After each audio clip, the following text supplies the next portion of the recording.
Are there more expectations in a lost season than we originally thought?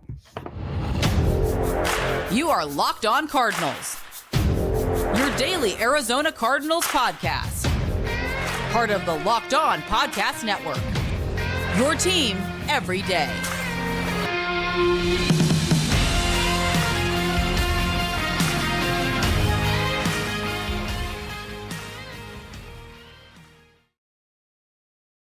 Alex Clancy here. Follow me on Twitter at Clancy's Corner. Follow the podcast at Locked On AZ Cards. Thank you for making Locked On Cardinals your first listen each and every day, free wherever you get your podcast and on YouTube. Today's episode is brought to you by LinkedIn. LinkedIn Jobs helps you find the qualified candidates you want to talk to faster. Post your job for free at linkedin.com/LockedOnNFL. That's linkedin.com/LockedOnNFL to post your job for free. Terms and conditions apply. Cardinals fall to 2-9. Lose 21-16 while shutting out the Houston Texans offense in the second half, while turning C.J. Stroud over 3 times in the second half, and while being in the game that they probably should have won. And it's interesting with the cold open that I had. And real quick, you'll see a little red in my background. I'm traveling currently. I'm messing around with virtual backgrounds. Let me know what you think. It's more aesthetically pleasing than you seeing a wall while I'm traveling. So just working things out, workshopping, as it were. Numbers wise, the Cardinals won the turnover battle. They cut their penalties in half, and they were on the field for pretty much half the game. So by the numbers, one of the things I used to love to say when the Cardinals were winning games were, you look at the box score, you look at the team stats without knowing the final score, Cardinals probably should have won this game. Only putting up 16 points, a whole lot of field goals this year, especially the last 2 weeks with Kyler Murray back. When will expectations arise, if at all? I'll talk about that in the next segment. Let's go over this game. The final segment's going to be the most interesting one, where the further we go along to round out the 2023 season, the more the needs on this roster are going to be exposed. And there was one, just massive one, that kept getting repeated because it seemed that the Houston Texans offense was centralized around targeting this one player, and they did over and over and over again. So after a deep bomb, beautiful throw from Kyler Murray to Rondale Moore for a touchdown early in the game to put the Cardinals up, offense didn't do much the rest of the game. Kyler Murray made some cool plays with his legs, had a couple nice balls, missed a couple wide open receivers, and the rust is just still there. 20 for 30, touchdown interception. I needed to remind myself after Sunday that this is going to be a process still. Just because he's healthy doesn't mean after 11 months on the shelf that he can just come in and play without rust, play without problems. New offense, and we're seeing it. And, my expectations or my hopes when he came back was he put up pretty good numbers in losses. That'd be fine. I'd rather that than 17 for 35 for 183 and 2 interceptions and a win.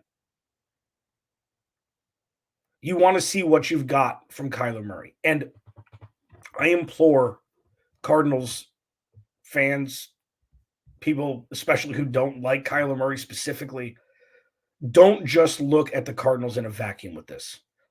Compare it to the rest of the NFL, where Kyler Murray sits. Look around the NFL and see how much bad quarterback play there is. And don't do it on a timeline. Well, C.J. Stroud's this in his rookie year, so why would Kyler? No. Just look at its entirety from the quarterback position and how much bad quarterback play there's been this year. And ask yourself if Kyler Murray is better than the majority of those quarterbacks who are playing at sub NFL quarterback level. And that's why I've hold so much weight in Kyler Murray as a quarterback for the Cardinals, because it's so much better than the alternative. Him being the quarterback is so much better than the alternative. So while he's coming back in a new system, Drew Petzing's a first-time offensive coordinator. I think he overkicked his coverage. He outkicked his coverage during the first handful of weeks with Josh Dobbs. But when you look at the offense, it's a competent NFL offense that Kyler Murray just needs to get better at running. It's been 2 weeks. They're 1-1. They probably should have won yesterday. I'm not sure what more you could ask for. And as we pivot into the next segment, that's where it gets really interesting about expectations. Is it irrational to think that the Cardinals should just start winning games?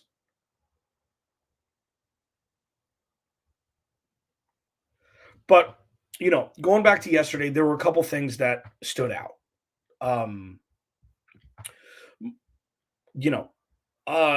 One, and this is, I don't know if this is necessarily fair, because Kyler Murray underthrew him 1.5 times. Hollywood Brown doesn't help a whole lot. Doesn't help the quarterback a whole lot. He was 2 for 18. That's 2 weeks in a row where he's been a non-factor with Kyler Murray, something I was not expecting. Greg Dortch, 6 for 76, led the team in targets. Whenever he gets an opportunity, he plays well. So maybe that'll be something moving forward, that they keep him on the field, even though Michael Wilson should be coming back next week. Trey McBride's target monster, 7 targets, 5 for 43. He's going to be a very integral part of this offense moving forward. The offensive line didn't play very well in the interior. Kyler Murray didn't have a whole lot of time, a good portion of the day. And when he did, he threw a touchdown pass to Rondale Moore, etc. He had a lot more time to go through his progression when Will Anderson wasn't in his face. And that's something that is a massive point of contention moving forward. And I got into it on Twitter with many people about Marvin Harrison Jr. If the Cardinals pick top 3, that they should try and trade out of that instead of drafting Marvin Harrison Jr., because the Cardinals have so many other needs than a wide receiver at this point. They do need wide receiver help also. Marvin Harrison Jr. ain't blocking for Kyler Murray. He's not getting at the other quarterback. He's not stopping opposing wide receiver ones. The same needs the Cardinals had 2 years ago when they traded for Hollywood Brown in the first round.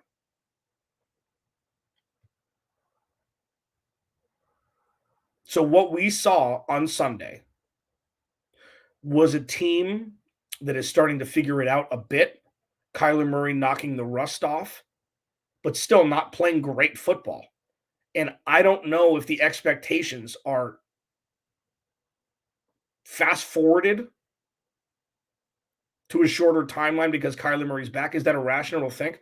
We'll discuss it next. We roll on here on Locked On Cardinals, your team every day. And the Cardinals do hold the number 2 overall pick if the season were to end today. Win-win, week 11, as I mentioned on Friday's show. This episode of Locked On Cardinals is brought to you by LinkedIn. So as I say all the time, LinkedIn has a very special spot in my heart. I used it to find jobs, used it to get interviews.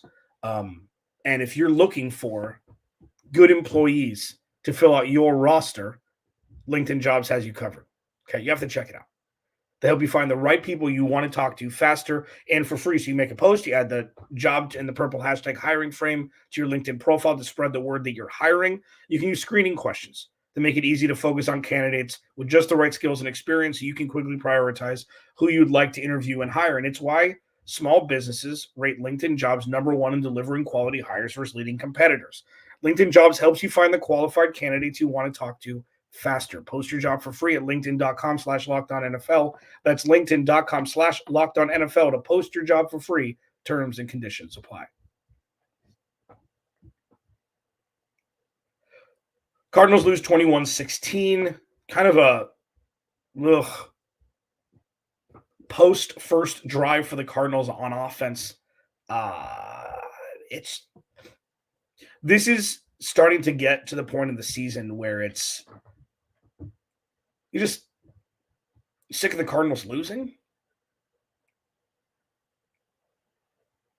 It's that dog days of summer portion of the season for bad teams where it's like, all right, see if you can, knock out a win or two more. Show my multitude of times aforementioned phrase, proof of concept, and then get the hell out of the 2023 season. Really start to hone in on adding talent in free agency and then pivoting into the draft and hopefully bolstering out this roster so the Cardinals are in playoff contention next year with the massive amount of cap space they have and draft capital that they have. CJ Stroud lit them up in the first half. Houston probably should have put up a 30 burger at least. A couple bad throws by CJ Stroud around the goal line. Kept the Cardinals in it. But all in all, it's kind of it was just a blah game. And when will expectations arise is what I've, kind of been thinking. Like, is it irrational to think that the Cardinals should win more games than they lose depending on opponent for the rest of the season because Kyler Murray's back?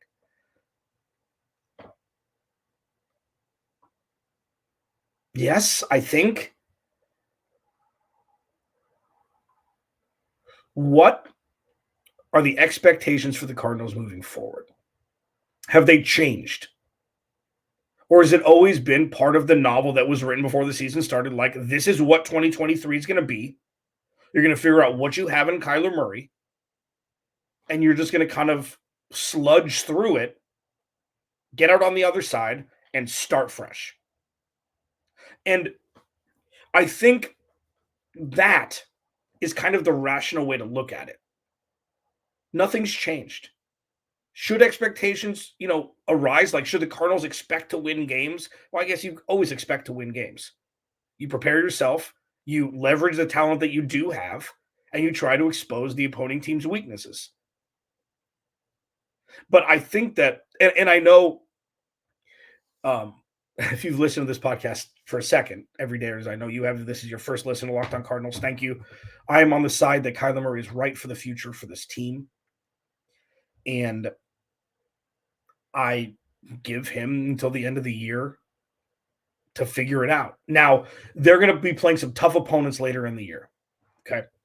And they've got a couple games that are winnable in the next couple weeks. They've got Chicago late also. But I think this is still a season where you have to detach yourself from the win-loss record as pertaining to growth and, positivity for this team. This is exposing how bad the inside of this organization is. Like the innards, like the guts. It's not just a couple failed drafts, a couple overpaid free agents. It's not just that. It's like, okay, well, last regime's not here, so it's going to completely go backward and start at square one, and we're going to watch the Cardinals, pivot, and it's going to be fine, and it's going to be great. And, there aren't going to be any sort of lingering effects. No, this roster was broken. And it wasn't just broken. It was broken with compound interest.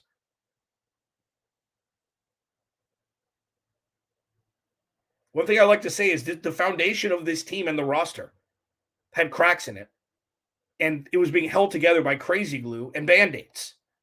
It's not sustainable. So when you look at the game on Sunday,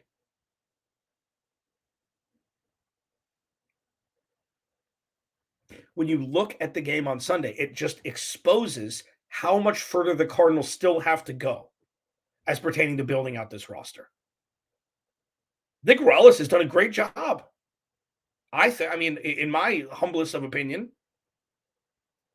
Drew Petzing's done a good job. This is their first time as coordinators. And if you look at the secondary for the Cardinals in the cornerback room, and you see that the Cardinals aren't giving up 50 points a game, it's a win. Marco Wilson, like, I feel bad for Marco Wilson. I don't like, and I do this from time to time. I haven't even given a disclaimer in a long time because Steve Keim's gone. So, and Cliff's gone. So it's a little bit more safe this year. But it's never a direct attack at the people themselves. It's the avatar that is wearing number 20 for the Arizona Cardinals, who is outside of his ability to perform at a level necessary for the position that he's playing currently with the supporting cast that's around him. Now, say they bring in, I don't know, they bring in the top corner in the offseason and they draft a corner in the second round. I'm just throwing something against the wall here. And then you have Marco Wilson as a rotating third corner or fourth corner. Sure. But to thrust him into CB1 for the majority of a season, he was never that guy. And it's not his, like, he just doesn't have the talent level to do it. Tank Dell lit him up like a Christmas tree yesterday. Not to mention Nico Collins when he was on him. Like, the opposing team, the Houston Texans, not keeping a secret who they played, targeted Marco Wilson the majority of the game and succeeded. So when you look at the talent that the Cardinals have, it can't be, just because it's been discussed all year doesn't mean it changes. Just because there's, people are tired of talking about the same things. This is what 2023 is. This is a bridge year. They don't have the talent necessary to compete. This is what a full-blown tear-down rebuild looks like. People at Arizona aren't used to it because Steve Keim refused to do it.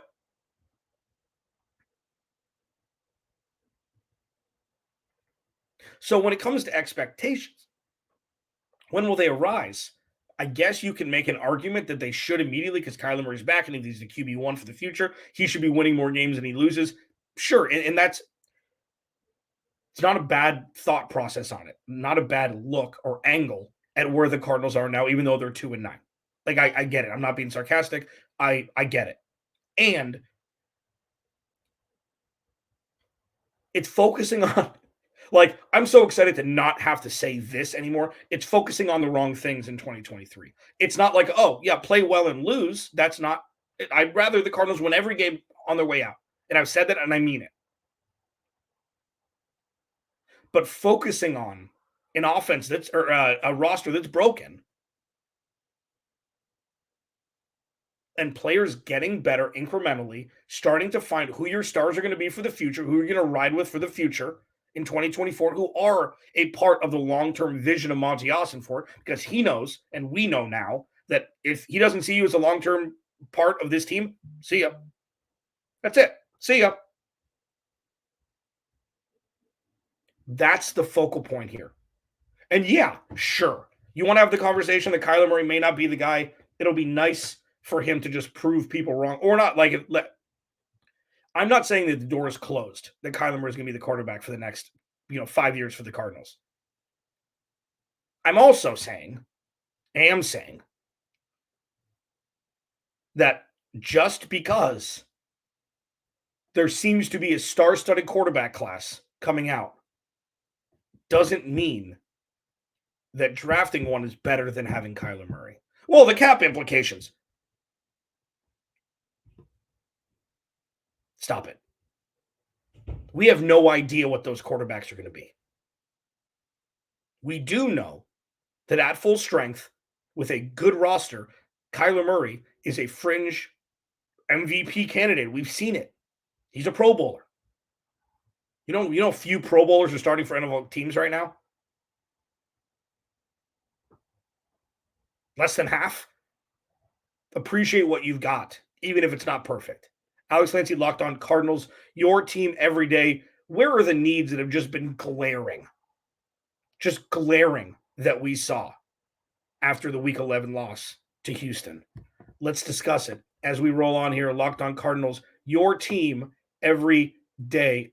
This episode of Locked On Cardinals is brought to you by DoorDash.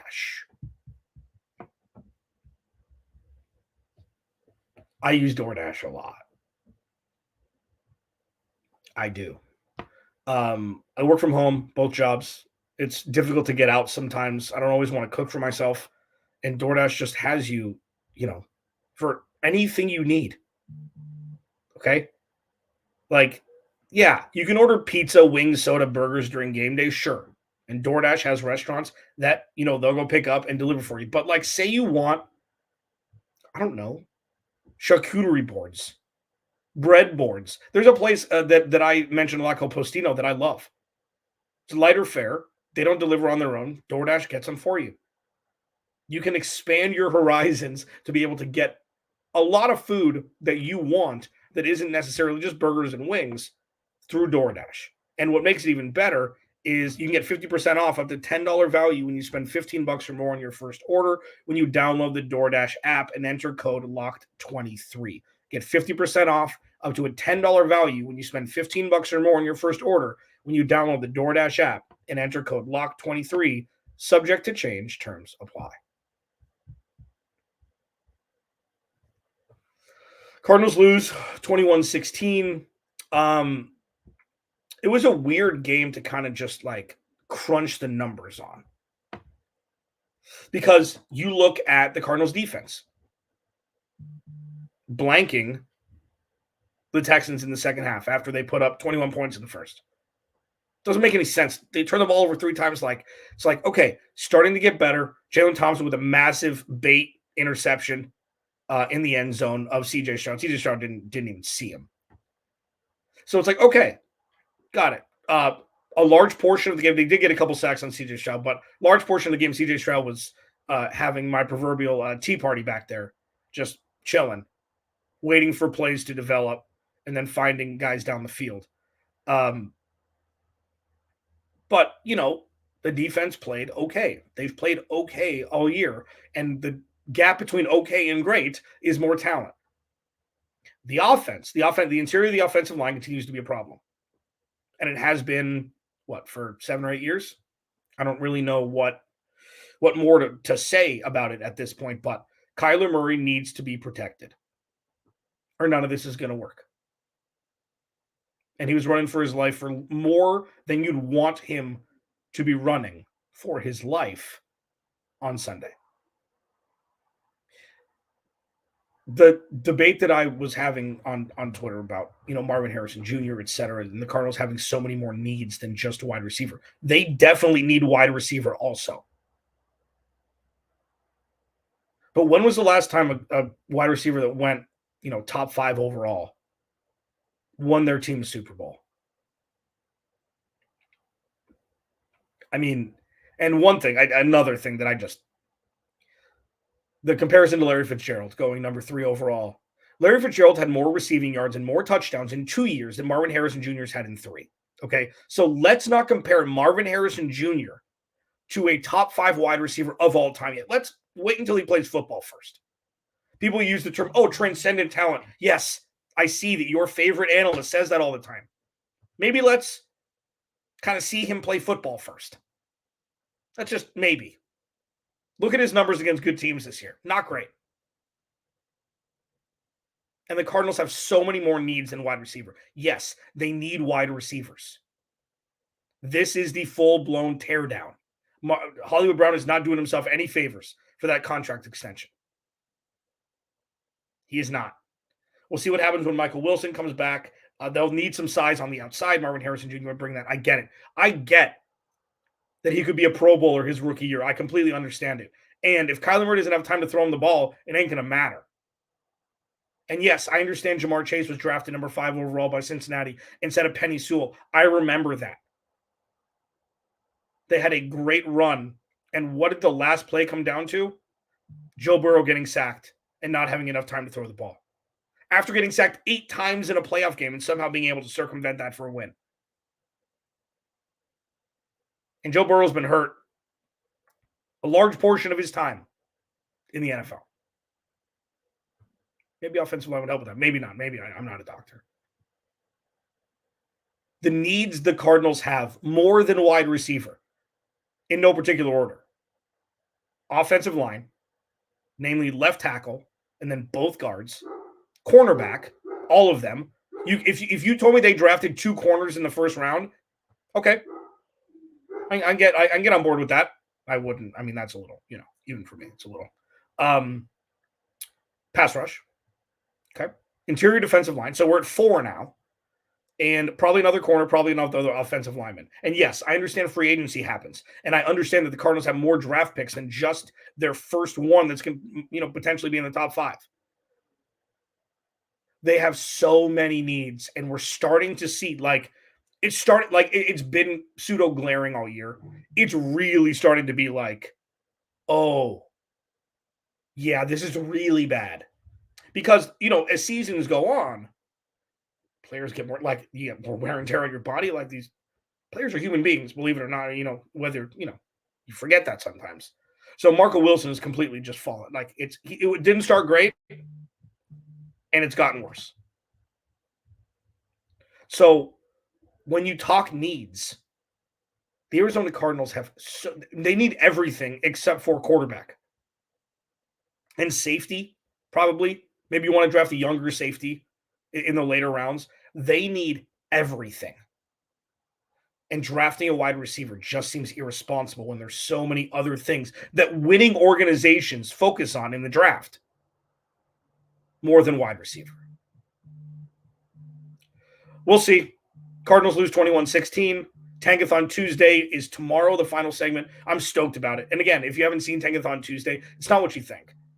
It's just getting more and more fascinating as the season goes on. Alex Clancy, Locked on Cardinals. I will talk to you tomorrow.